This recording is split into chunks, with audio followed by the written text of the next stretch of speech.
সোনাঝর গ্রামে দক্ষিণে একটা পুরনো মাটির বাড়ি আছে। আর সেই বাড়ির চারিদিকে ছিল ঝোপঝাড়, কিন্তু বাড়িতে ছিল রূপা। তবে ওর স্বামী অনেক বছর আগেই মারা গিয়েছিল, তাই তার শাশুড়ি মা এবং তার ছোট্ট মেয়েকে নিয়ে সে থাকতো।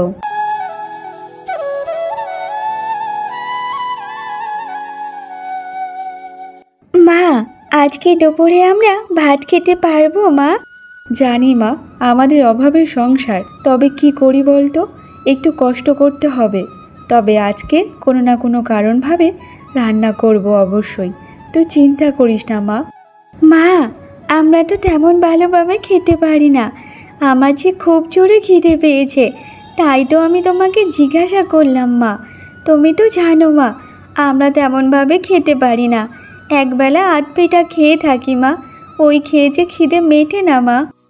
জানি রে মা, আমাদের ঘরের অবস্থা খুবই খারাপ, কি করি বলতো, ঘরে যে চাল ডাল কিছুই নেই, শুধু দুটো আলু পড়ে আছে, সেই আলু দিয়ে কি করব বলতো দেখি। আর এমনিতে আকাশ যে কালো অন্ধকার করে আছে, কখন বৃষ্টি আসবে না আসবে তার কোনো ঠিক নেই।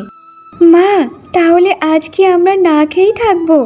কিন্তু মা, আমার যে খুব জোরে খিদে পেয়েছে, আমার যে খেতে খুব ইচ্ছা হচ্ছে মা। আরে মা, তুই একদম কষ্ট পাস না, আমি কোনো কিছু একটা ব্যবস্থা করছি রে মা। শোন, তুই গিয়ে তোর ঠাংমার কাছে বস, আর একদম কিন্তু বাইরে বেরোবি না, কখন বৃষ্টি আসবে না আসবে তার কোনো ঠিক নেই। তার চেয়ে বরং আমি তাড়াতাড়ি একটু মোড়লমশাইয়ের বাড়িতে গিয়ে চালচে নিয়ে আসি, ওরা তো লোককে সবাইকে দান করতে থাকে, আমি যদি দুটো চালচে নিয়ে আসি ওরা নিশ্চয়ই দেবে। আর তুই ঘরেতে চুপটি করে বস, আমি যাব আর আসবো, বুঝেছিস? আচ্ছা ঠিক আছে মা, তবে কিন্তু তুমি তাড়াতাড়ি চলে এসো, বৃষ্টি হওয়ার আগেই চলে এসো মা। তারপর রূপা সে চাল চাওয়ার জন্য সেই মোড়ল মশাইয়ের বাড়িতে যায়।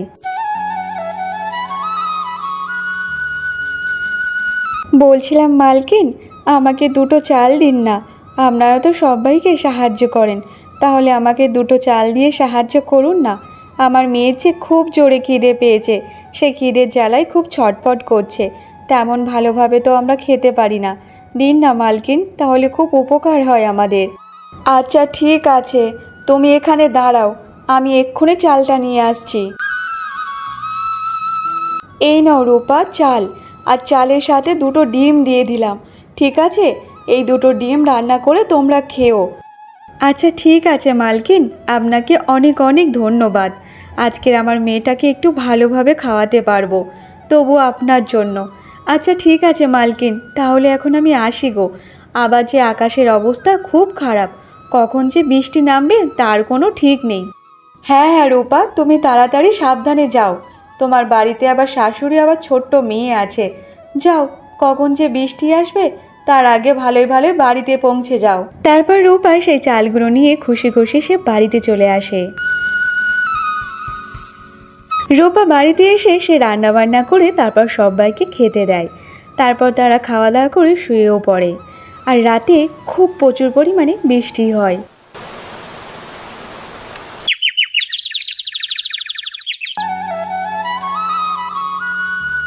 মা, এমনভাবে আর চলতে পারে না, আর কতদিন বলুন তো, যে সবার কাছ থেকে চাল ধার করে নিয়ে এসে পেট চালাবো, এবার যে আমাদের কিছু একটা করতে হবে।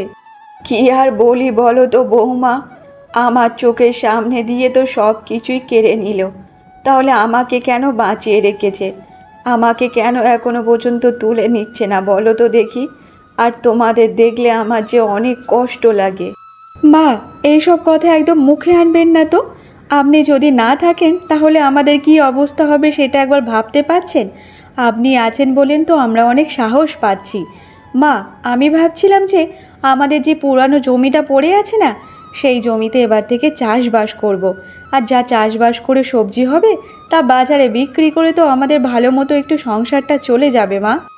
এখন তো চাষবাস করতে গেলে কিছু তো টাকা পয়সারও দরকার লাগে, কিন্তু আমাদের ঘরে সেইটাও নেই, আমাদের যে অভাগা কপাল নিয়ে জন্মেছি গো, কি বলি বলো তো তোমাকে।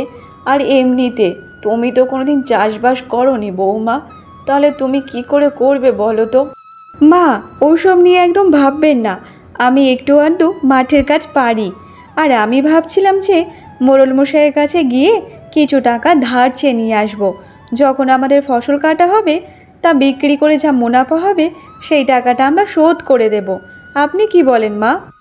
দেখো বৌমা, তুমি যে মোড়ল মশাইয়ের কাছ থেকে টাকা চাইবে, ও কিন্তু বেশি সুবিধার মানুষ না মা।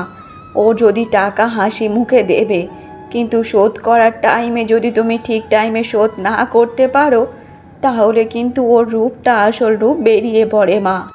তবে মা, মোড়ল মশাই বাজে হলে কি হবে? মোড়ল মশাইয়ের বউ যে অনেক ভালো মনের মানুষ। তবে উনি যে টাকা দেবে সেই টাকা নিয়ে তো আমরা পালিয়ে যাব না, সেই টাকা শোধ করে দেব। আমাদের ফসল কাটা হয়ে গেলে তারপরে সেগুলো বিক্রি করে টাকা শোধ করে দেব মা। ঠিক আছে বৌমা, তোমার যেটা ভালো মনে হবে তুমি সেটাই করো মা। কিছুক্ষণ পর রূপা মোড়ল মশাইয়ের বাড়িতে যায়।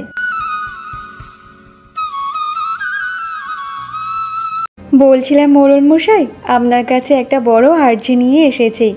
আমার কিছু টাকার দরকার। যদি আপনি আমাকে টাকা দিয়ে সাহায্য করতেন তাহলে খুব ভালো হতো। তবে আমি টাকাটা আপনার কাছ থেকে ধার হিসাবেই নেব। যখন আমার জমির ফসল কেটে বিক্রি করে দেব তখন আপনার টাকা আমি শোধ করে দেব। তখন মোড়ল মশাই মনে মনে ভাবতে থাকে, আরে এ আবার টাকা চাইতে এসেছে, এর তো খাওয়া জোটে না। কিন্তু একদিকে আমার লাভ হবে, যদি আমি টাকাটা ধার দিই, ও যদি সময় মতো চোকাতে না পারে, তাহলে ওর বাড়ি আর জায়গা জমি আমি নিয়ে নেব আমার নামে। এটাই ভালো হবে। আমার তো দেখে লাভ নেই যে ও টাকা আমার দিতে পারবে কি পারবে না। তবে আমি টাকাটা না দিতে পারলে আমি নিয়ে নেব জায়গা জমি। আচ্ছা ঠিক আছে, আমি তোমাকে টাকাটা ধার দিতেই পারি, তবে আমার একটা শর্ত আছে। মোড়ল মশাই বলুন না, কি শর্ত আছে? ঠিক আছে, আমি তোমাকে টাকাটা দেব, তবে টাকাটা আমাকে ঠিক সময়ে জমা দিতে হবে। আর হ্যাঁ, তখন কিন্তু কোনো বাহানা দিলে চলবে না যে ফসল ভালো হয়নি তাই আমি টাকাটা জমা করতে পারছি না। তখন কিন্তু আমার টাকা চাই। আর যেদিন তোমার ফসল কাটা হবে তার পরের দিন কিন্তু আমার টাকাটা জমা দিতে হবে। আর যদি তুমি আমার টাকাটা না শোধ করতে পারো, তাহলে তোমার বাড়ি আর জায়গা জমিটা আমার নামে লিখে দিতে হবে। তাহলে তুমি বলো, রাজি আছো না নেই? মোড়ল মশাইয়ের এমন কথা শুনে রূপা অনেক অবাক হয়ে যায়। সে কিছুক্ষণ ভাবতে থাকে। ভাবতে থাকার পর সে বলতে থাকে, আচ্ছা ঠিক আছে মোড়ল মশাই, আমি আপনাকে ঠিক সময়ে টাকাটা জমা করে দিয়ে যাব। আপনি একদম চিন্তা করবেন না। তারপর মোড়ল মশাই মায়াকে টাকাটা দিয়ে দেয়। আর টাকা নিয়ে সে খুশি খুশি বাড়িতে চলে আসে। এমনভাবে বেশ কিছুদিন কেটে যায়। তারপর রূপা তাদের জমিতে বীজ রোপণ করে। দেখতে দেখতে এমনভাবে বেশ কিছুদিন কেটে যায়। ছোট্ট মায়া সে এদিক সেদিক ঘুরতে ঘুরতে গ্রামের ভিতরে একটা ছোট্ট কুঁড়ে ঘরে থাকতো অমলা বুড়ি। আর তার কাছেই মায়া মাঝে সাঝেই যেত। তবে আজকে সে সেই বুড়ির কাছে যায়। আরে ও বুড়ি, কি করছো বলো তো? আমি দেখো তো কতদিন পরে তোমার বাড়িতে এসেছি। কেন, তুমি কি একটু যেতে পারো না আমাদের বাড়িতে, বলো তো দেখি? হ্যাঁ রে দিদি ভাই, আমি আবার এখান থেকে তোদের বাড়িতে দৌড়ে দৌড়ে যাব।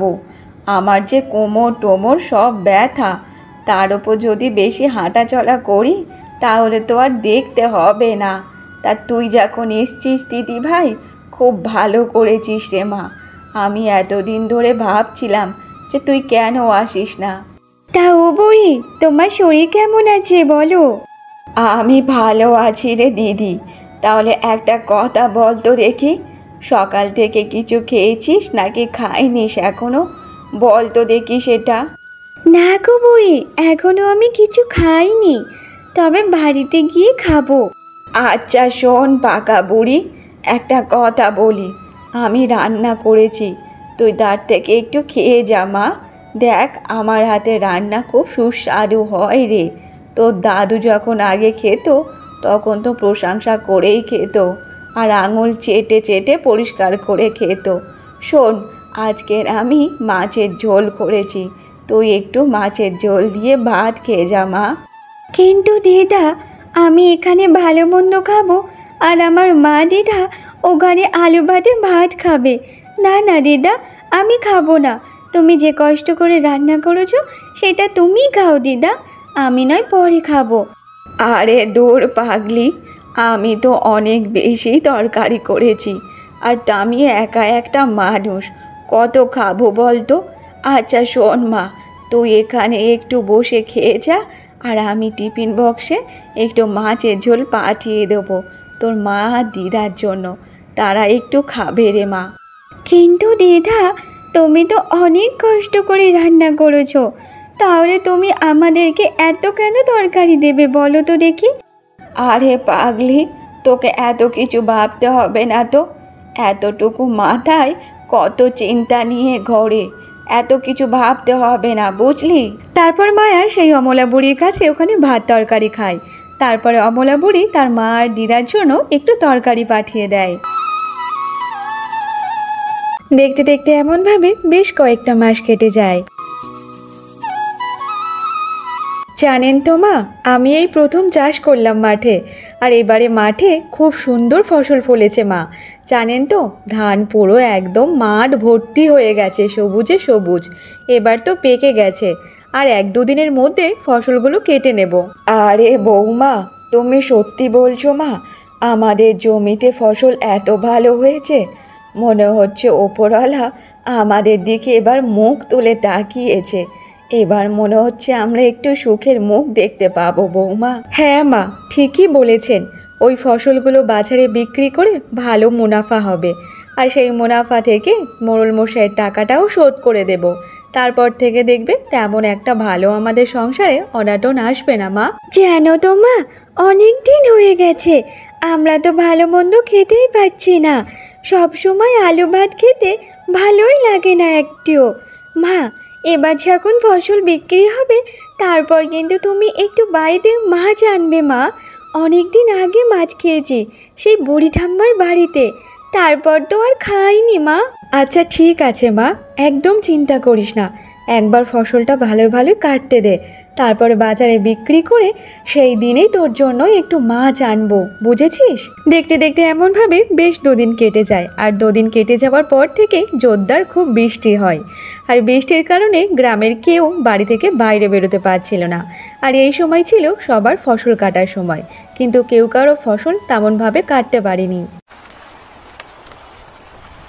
মা, এমনভাবে 2 দিন বৃষ্টি হয়ে যাচ্ছে, কিছুই তো বুঝতে পারছি না। আর আমরা যে বাড়ি থেকে বেরোতেও পাচ্ছি না, যে মাঠে গিয়ে দেখব যে সব কিছু কেমন আছে না আছে। এবার যে ফসল কাটার সময় হয়ে এসেছে, এবার যদি এমনভাবে বৃষ্টি হতে থাকে তাহলে সব ফসল যে নষ্ট হয়ে যাবে। আরে বৌমা, তুমি মা অত চিন্তা করো না, তোমার কষ্টটা আমরা বুঝি গো। আমাদের যে অভাবের সংসার, একটু সুখের মুখ দেখব তা না।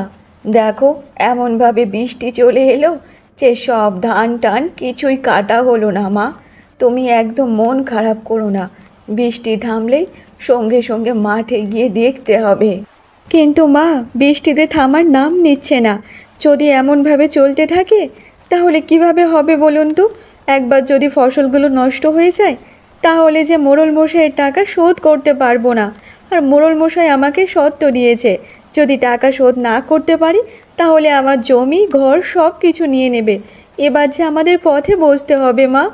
বৌমা, আমি তো আগে বলেছিলাম মা তোমাকে, ওই মোড়ল মশাই খুব সুবিধের একটা মানুষ না, তুমি তো জানোই মা। তারপরেও যখন এমন একটা শর্ত দিল তাহলে তুমি রাজি কেন হয়ে গেলে বলো তো? এবার কি হবে কিছুই যে বুঝতে পারছি না। এবার যে আমার মনের মধ্যেও খুব ভয় হচ্ছে। আগে খেতে পাচ্ছিলাম না পাচ্ছিলাম, তবু তো মাথা গোজার মতো একটা ঘর ছিল। এখন যদি মাথার ওপর থেকে এটাও চলে যায় তাহলে আমাদের কি অবস্থা হবে মা? আমি তো বুঝতেই পারছি না। আর আমাদের কাছে একটা ছোট্ট মেয়ে আছে, ওর ভবিষ্যৎ কি হবে কিছুই বুঝতে পারছি না মা। বৌমা, তুমি অত চিন্তা করো না মা, ওপরওয়ালার ওপর বিশ্বাস রাখো। দেখো সব কিছু ঠিকঠাক হবে, ভালোই ভালোই। এমনভাবে সারা রাত বৃষ্টি হয়, আর রূপা সে না ঘুমিয়েই সারা রাত জেগেছিল। সে বারবার চিন্তা করছিল তার ফসল কেমন আছে না আছে। যখন সকাল হয়ে যায় তখন পুরো সব জায়গায় নিস্তব্ধ হয়ে যায়। তখন সূর্যের আলো সব দিকে ঝিলমিল করে ওঠে। তারপর রূপা তাড়াতাড়ি করে তার জমিতে যাওয়ার জন্য রওনা দিয়ে দেয়। তারপর রূপা সে জমিতে গিয়ে দেখে তার জমিতে 1 হাঁটু করে জল উঠেছে, আর সেই জলের কারণে তার সব ফসল নষ্ট হয়ে গেছে।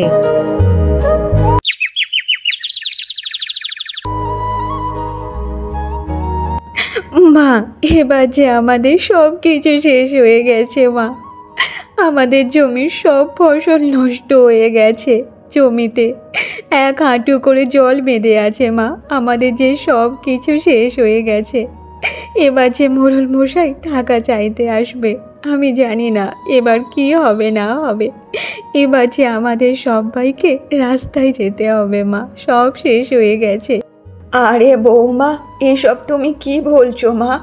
আমাদের জমির সব ফসল নষ্ট হয়ে গেছে, তাহলে এবার কি হবে বলো তো? জানি না মা, এবার কি হবে না হবে। এবার যে মরা ছাড়া আমাদের কাছে আর কোনো উপায় নেই, কারণ আমরা যে পুরো নিঃস্বার্থ হয়ে গেছি। আমাদের কাছে আর কিছুই থাকবে না মা, কিছুই না। দেখতে দেখতে এমনভাবে বেশ 2 দিন কেটে যায়, আর মোড়ল মশাই রূপাদের বাড়িতে হাজির হয়ে যায়। রূপা, আমার কাছ থেকে যে টাকাটা তুমি ধারে নিয়েছিলে সেই টাকাটা এবার শোধ করে দাও আমাকে। কারণ তুমি তো বলেছিলে না যে ফসল কাটা হয়ে গেলে আমার টাকা শোধ করে দেবে। তাহলে এবার নিশ্চয়ই তোমার ফসল কাটা হয়ে গেছে, আমার টাকাটা শোধ করে দাও। বলছিলাম মোড়ল মশাই, এই যে 2 দিন 3 দিন ধরে বৃষ্টি দিয়েছে, এই কারণে যে জমির সব ফসল নষ্ট হয়ে গেছে, জমিতে এক হাঁটু করে জল বেঁধে। তাহলে বলুন, আমরা ফসল কোথায় থেকে বিক্রি করব, আর কিভাবে এই টাকা আপনাকে দেব? আপনি আর কিছুদিন আমাকে সময় দিন মোড়ল মশাই, আমি আপনার সব টাকা শোধ করে দেব। দেখো, ওইসব কথা অন্য জায়গায় শোনাবে, আমার কাছে না। তুমি আমার কাছ থেকে টাকা ধার নিয়েছো, সেই টাকা তোমাকে চুকাতেই হবে যে কোনো মূল্যে। আর আমি তোমাকে বলেছিলাম যে আমার টাকা না শোধ করতে পারলে তাহলে তোমার জমি আর বাড়ি আমার হবে। তাহলে আজকেকার পর থেকে তোমার জমি আর বাড়ি আমি নিয়ে নেব। না না মোড়ল মশাই, এমনটা করবেন না। আমরা যে পুরো পথে বসে যাব। আমাদের কাছে এই বাড়ি ছাড়া আর কোনো কিছু নেই। আমাদের সাথে এমনটা করবেন না মোড়ল মশাই। আপনি আমাকে 2 দিন টাইম দিন। 2 দিনের মধ্যে আমি আপনাকে যে কোনো মূল্যেই টাকা শোধ করে দেব। আপনি দয়া করে আমাদেরকে এমনভাবে তাড়িয়ে দেবেন না। আমার যে একটা ছোট্ট বাচ্চা মেয়ে আছে, তাদেরকে নিয়ে কোথায় যাব বলুন তো দেখি। রূপা এমনভাবে মোড়ল মশাইকে বোঝাতে থাকে। তারপর মোড়ল মশাই অনেক ভাবনা চিন্তা করে সে বলতে থাকে, ঠিক আছে, তুমি যখন 2 দিন টাইম চাইছো, ঠিক আছে, আমি তোমাকে 2 দিন টাইম দেব। কিন্তু আমি জানি তুমি এই 2 দিনের মধ্যে টাকা কোথাও থেকে জোগাড় করতে পারবে না। ঠিক আছে, দেখো তুমি কি করবে। তবে হ্যাঁ, 2 দিনের পর যখন আমি আর আসবো, সেদিন কিন্তু তোমাদেরকে আর কোনো সুযোগ দেব না, বুঝেছো? সেদিন তোমাদের বাড়ি থেকে চলে যেতে হবে। এই বলে মোড়ল মশাই সেখান থেকে চলে যায়।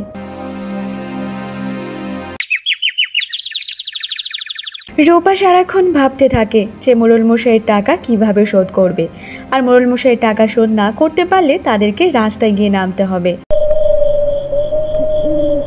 সেই দিন রাতে খুব জোরে জোরে আবারও বৃষ্টি হতে লাগে, আর রূপা তখন জানালার কাছে বসেছিল। সে জানালা থেকে তার নজর যায় তাদের উঠানে। মা, দেখুন তো, উঠানে ওইগুলো কি বেয়ে বেয়ে আসছে, আর কেমন যেন চকচক করছে। চলুন তো দেখি, একটু বাইরে বেরিয়ে গিয়ে দেখি ওগুলো কি না কি। তারপর তারা বাইরে এসে দেখে তাদের উঠানে অনেক কই মাছ বেয়ে বেয়ে আসে। মা, এই দেখুন কতগুলো কই মাছ এসেছে। মনে হয় বৃষ্টি হওয়ার কারণে কই মাছগুলো বেয়ে বেয়ে আমাদের উঠানে চলে এসেছে। মা চলুন, আমরা কই মাছগুলো ধরে ফেলি। হ্যাঁ মা, এ তো অনেক কই মাছ। চলো চলো, আমরা তাহলে কই মাছগুলো ধরে ফেলি। তারপর তারা সবাই মিলে এক এক করে সব কই মাছগুলো ধরে ফেলে।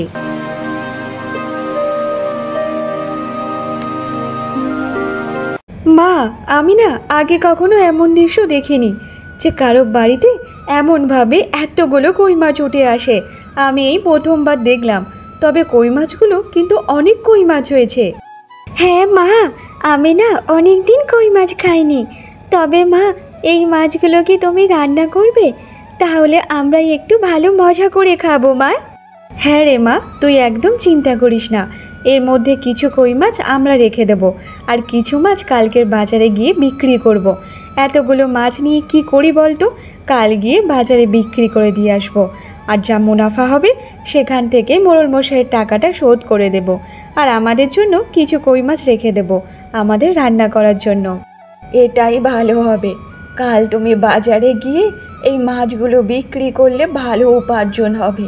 আর সেই টাকাটা নিয়ে মোড়ল মশাইকে আগে শোধ করে দাও মা। তবে মা, এতগুলো কই মাছের মধ্যে আমি কিন্তু দুটো কই মাছ খাবো মা। তোমাকে কিন্তু আমাকে দুটো কই মাছ দিতে হবে। আরে দূর পাগলি, তুই যে কটা খাওয়ার ইচ্ছা হয় তুই সে কটা খাস মা, কোনো কিছু অসুবিধা নেই। ঠিক আছে, ঠিক আছে, চল এবার ঘুমিয়ে পড় তো দেখি। পরের দিন সকালে রূপা ওই কই মাছগুলো নিয়ে বাজারের দিকে যায়, আর বাজারে গিয়ে সেই কই মাছগুলো বিক্রি করে, আর সেখান থেকে ভালোই রোজগার হয়। তারপর রূপা সেখান থেকে কিছু টাকা নিয়ে মোড়ল মশাইয়ের টাকা শোধ করতে যায়। এই নিন মোড়ল মশাই, আমি আপনার কাছ থেকে যে টাকাটা ধার নিয়েছিলাম সেটাই শোধ করে গেলাম। তাহলে আজকেকার পর থেকে না আমার জমি আর না আমার বাড়ি নিতে হবে আপনাকে। কিন্তু রূপা, তোমাদের তো সব ফসল নষ্ট হয়ে গেছিল, তাহলে এত টাকা তোমরা কি করে পেলি? দেখুন মোড়ল মশাই, সেটা না জানলেও হবে যে আমরা টাকা কিভাবে পেলাম না পেলাম। আপনার টাকা শোধ করে দিয়েছি তো, এটাই অনেক। তাহলে এবার চুপ করে থাকুন। এইসব বলে রূপা সে বাড়িতে চলে যায়।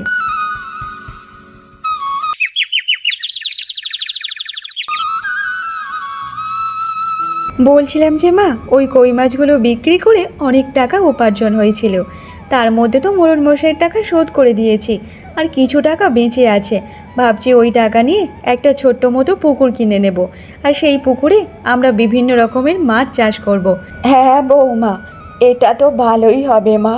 একটা পুকুর কিনে নিলে সেখানে মাছ চাষ করলে সেই মাছগুলো তুমি যখন খুশি বিক্রি করতে পারবে, আর এমনিতে কোনো তো ক্ষতি হবে না মা। তারপর রূপা ওই টাকা নিয়ে একটা ছোট্ট মতো পুকুর কিনে নেয়। সেই পুকুরে সে বিভিন্ন ধরনের মাছ চাষ করেছিল, তার মধ্যে সে কই মাছ আরও বেশি চাষ করেছিল। তারপর থেকে সেই মাছ বড় হলে বাজারে বিক্রি করে তাদের আর্থিক অবস্থা ভালোভাবে চলছিল। এমনভাবে তারা সুখে শান্তিতে থাকতে শুরু করে। তবে বন্ধুরা, একটা কথা সবসময় মাথায় রাখবেন, আপনি কখনো নিজেকে ছোট করবেন না কিংবা একলা ভাববেন না। যদি আপনার কেউ না থাকে, স্বয়ং ঈশ্বরই আপনার পাশে থাকবে।